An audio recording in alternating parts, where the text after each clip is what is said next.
जमीयत उलेमाए हिंद के अध्यक्ष मौलाना अरशद मदनी की केंद्र से लेकर बीजेपी शासित राज्यों की सरकार पर उन्होंने निशाना साधा। मदनी ने कहा कि आज सरकार मस्जिदों मदरसों पर बुलडोजर चला रही है, लेकिन पहले की सरकारों में कभी मस्जिद मदरसे नहीं गिराए गए। अरशद मदनी ने कहा कि हुकूमत में बैठे हुए लोग मुसलमानों को गद्दार बताते हैं। क्या अरशद मदनी, ये सवाल मेरा है, कि अपनी प्रासंगिकता बनाए रखने के लिए तमाम बातें कह रहे हैं? अरशद मदनी समझ गए हैं कि अब ये तुष्टीकरण की राजनीति भारत में नहीं चलने वाली है, इसलिए वो बार बार हुकूमत के ऊपर आक्षेप लगा रहे हैं। आप सुनिए अरशद मदनी ने क्या कहा। आज हुकूमत की कुर्सी पर बैठकर मुसलमान को मुल्क का गद्दार बनाते हैं। अरे गद्दार वो नहीं है, तुम गद्दार हो। मुसलमान ने इस तरह इस मुल्क को आजाद कराने के लिए कुर्बानी दी है, अपने इस मुल्क की आजादी के लिए। ये हमारी मस्जिदों की तारीख है, हमारे मदरसों की तारीख है।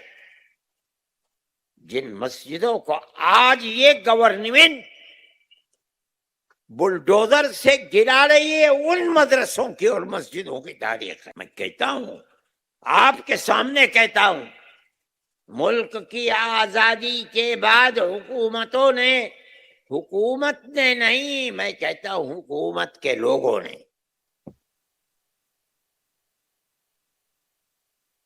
मुसलमान को नुकसान पहुंचाना शुरू किया।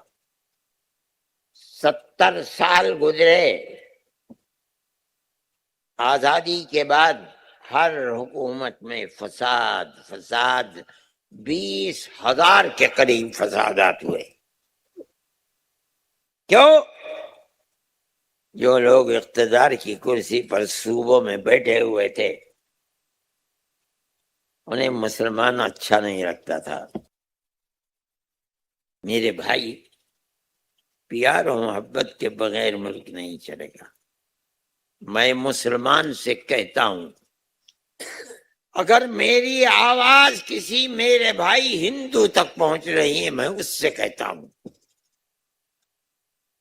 अपने मुल्क से अगर मोहब्बत है तो नफरत की सियासत पर थूक करके मोहब्बत प्यार की सियासत को जिंदा कर। ये फिरका परस्ती जो आज चल रही है और इस नशे में चल रही है कि वो ये समझते हैं कि मुल्क की बागडोर हमारे हाथ में है।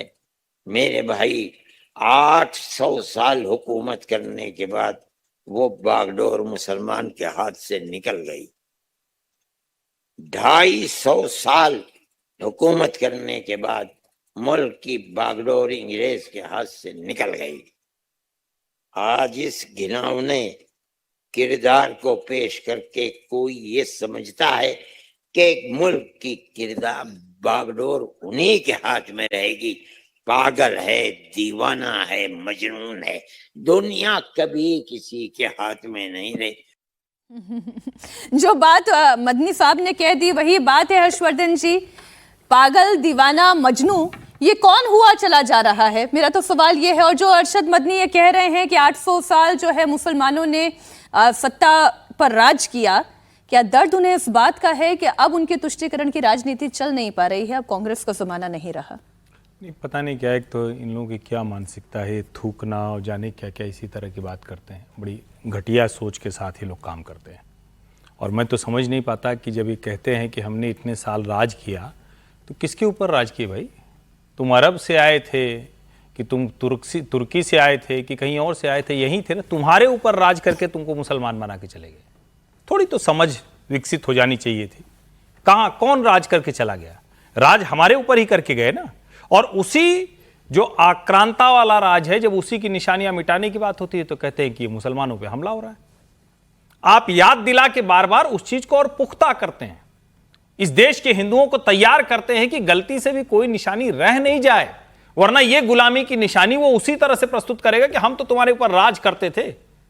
और दुनिया में हम राज करने के लिए नहीं जाने जाते हैं। दुनिया में हम ज्ञान के लिए, व्यापार के लिए, जीवन को बेहतर बनाने के लिए, जीवन की नई खोजों के लिए, हम यानी हिंदू, हम यानी भारत, ये जो आक्रांता मुगल आए, मुसलमान आए, उन्होंने इस देश को गड़बड़ किया है और उनकी वजह से इस देश में सारी बुराइयां आई हुई हैं।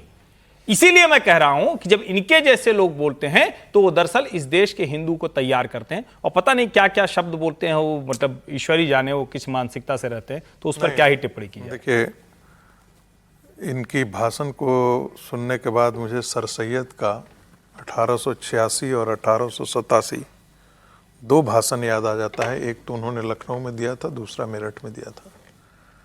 हम वो कौम हैं जिन्होंने 700 साल तक, 1000 साल तक यहाँ पर हुकूमत की, और हमारी तलवारों से रूहें कपा देती थी हमारी तलवारें। हम वो कौम हैं।